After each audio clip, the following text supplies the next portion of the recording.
Recipe हूँ अंडा आलू तरकारी से आलू ये नहीं आ कि अंडा नहीं फास्ट अंडा आलू सीझेदेवा अंडा आलू सीझेदेवा अंडा सब पकई दूँ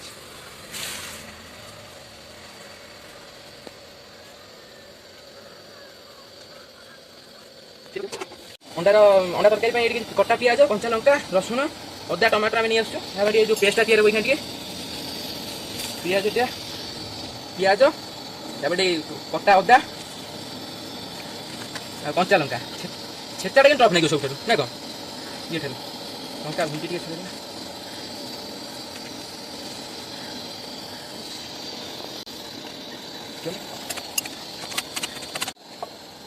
छेचा प्रस्तुत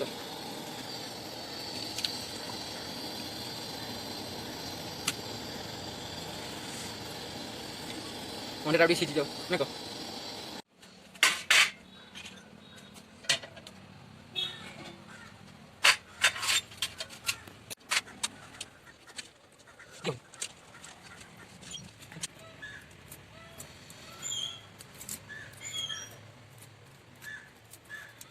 भिडियो शेयर करेंगे आप भाई गरम ठंडा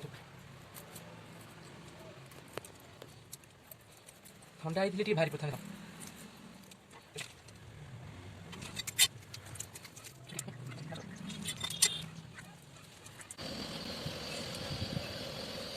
बॉइल कर दो फास्ट अंडाटा पकई दे तेल गरम हो जाइए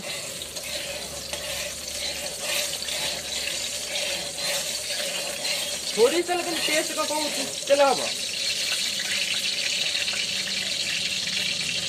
अंडा हो गया ना आलू भाजवा आलू तो टाणीबा जो अंडाटा भाजीदे जहाँ पकईदेवा तेल टे गरम हो ना कौन आगे अंडाटा भाजीदे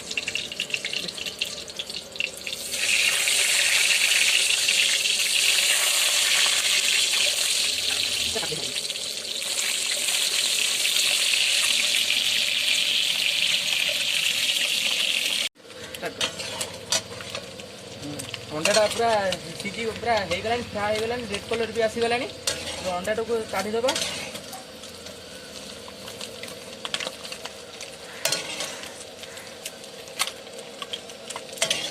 कलर आसीगला ना माने से हाँ कलर आसला बाहर करदे आलूटा पकईदे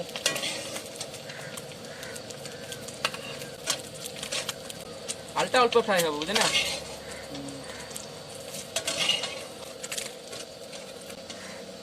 अंडाटा चगला हो पसुनी अंडाटा ना आलूटा पकईदेवा ना कौन आलूटा तो बॉइल हो जाए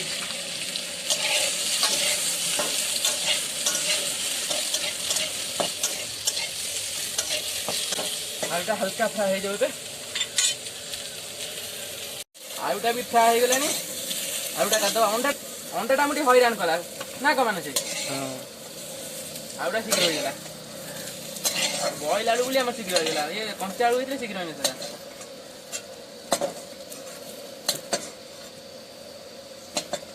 एबे तेल दबा कढ़ई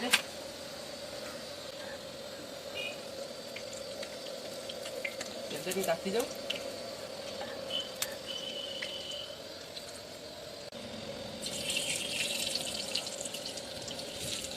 जिते कि अंडा तक मैंने छेचा मसला कि ना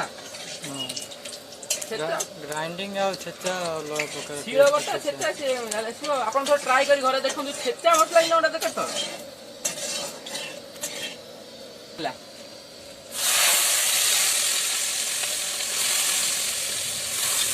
यहाँ आमर कंचा लंका रसुण पिज आदा पेस्टा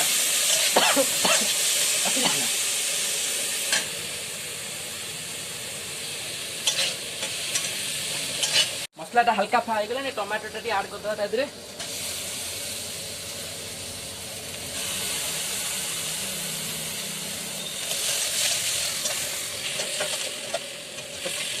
तो तैयारी रोषे कि मैंने होटेल रोषे फरक बहुत आसो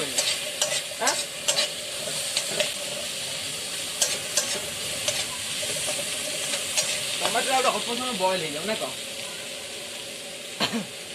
बास्ना तो बढ़िया आसला मसलार छुंक भी बढ़िया हो ଛେଚା ମସଲା ଆଉ ମାନେ ତା ରେଟ୍ଟା ପୁରା ଅଲଗା ମାନେ ଜବରଦସ୍ତ ରୋଷେଇ ପୁରା। ଅଣ୍ଡା ଆଳୁ ଝୋଳ ମାନେ ପୁରା ଜବରଦସ୍ତ ଝୋଳ ପୁରା ଓଡ଼ିଆ ଷ୍ଟାଇଲ। ଖାଣ୍ଟି ଓଡ଼ିଆ ଅଣ୍ଡା ଆଳୁ ତରକାରୀ। ଚୁଲିରେ କରିଥିଲେ ଆହୁରି ବଢ଼ିଆ ଥିଲା। ବର୍ଷା ପାଗ ନହେଲେ ଚୁଲିରେ କଲେ ଆହୁରି ବଢ଼ିଆ ହବ। ଲୁଣ ଟିକେ ଆଡ୍ କରିଦବା। ତାପରେ ଟିକେ ହଳଦୀ ଅଳ୍ପ ଆଡ୍ କରିବା। ଲଙ୍କା ଗୁଣ୍ଡ ଟିକେ ଯେତେ ବଦଳିଲେ ସେତେ ଟିକେ ଭଲ ଦେଖାହବ।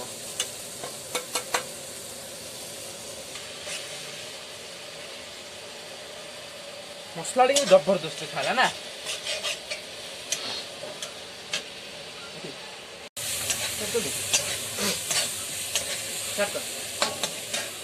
ମସଲାଟା ବି ଦରକାର ହେଇଛି। ତା ଦେହରେ ଅଣ୍ଡା ଆଉ ଆଳୁ ପକେଇଦବା। ଟିକେ କଷିବା ତା ଦେହରେ।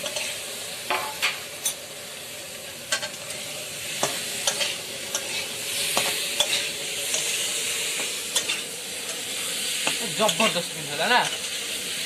କଷାଟା ପୁରା ଯେମିତି ଦେଖା ହଉଛି।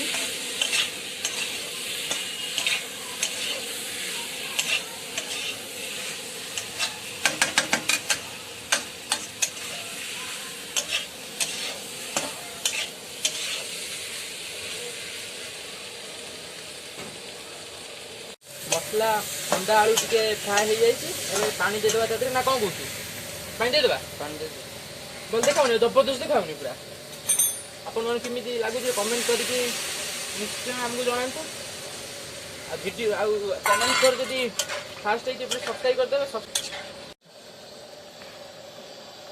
ଅଣ୍ଡା ତରକାରୀ ଆମର ପ୍ରସ୍ତୁତ ହେଇଗଲା। ଆମର ଅଣ୍ଡା ଆଳୁ ତରକାରୀ ପ୍ରସ୍ତୁତ। ଆଉ ଟିକେ ଫୁଟୁ ତାପରେ ଗରମ ମସଲାଟା ପକେଇଦବା। ଗୋଟେ ଜବରଦସ୍ତ ତରକାରୀ ନା।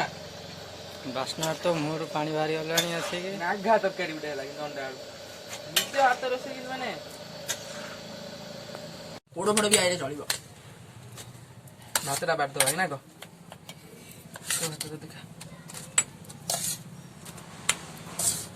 ଆହୁରି ଦିଅ ମୋ ଏତିକି କ'ଣ ହବ? କାହିଁ ହଉଛି ସେ ଅଣ୍ଡା ତରକାରୀ ଦେଖି ତା ପାଟିରେ ନାଳ ଆସିଲାଣି। ତାକୁ ଦେଇଦିଅ ଜଲ୍ଦି। କାହିଁକି?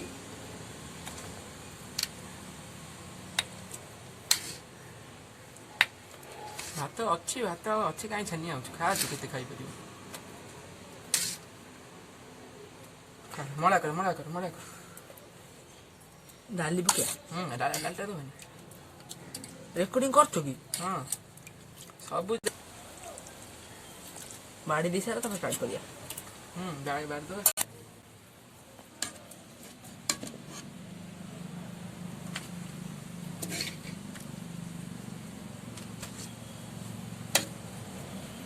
ଖାଲି ଅଣ୍ଡା ରଖିଦେଉଛୁ ଆଳୁ ରଖିବେନି।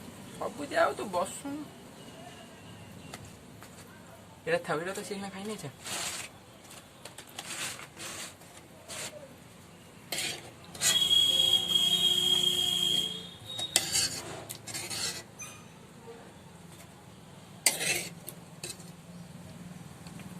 ଝୋଳ ଏବେ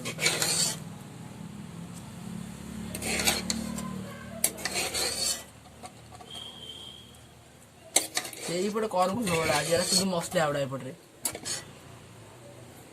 ଥାଉ।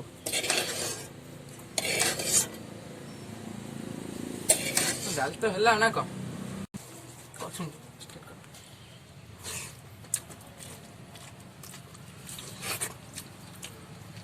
ମସଲା କିନ୍ତୁ ଟପ୍ ହେଇନି। ଅଣ୍ଡା ଜବରଦସ୍ତ।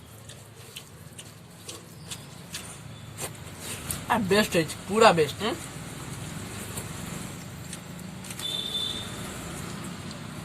ଫ୍ରାଏଟା କଲରଟା ଭଲ ଆସୁଛି ନା କଣ?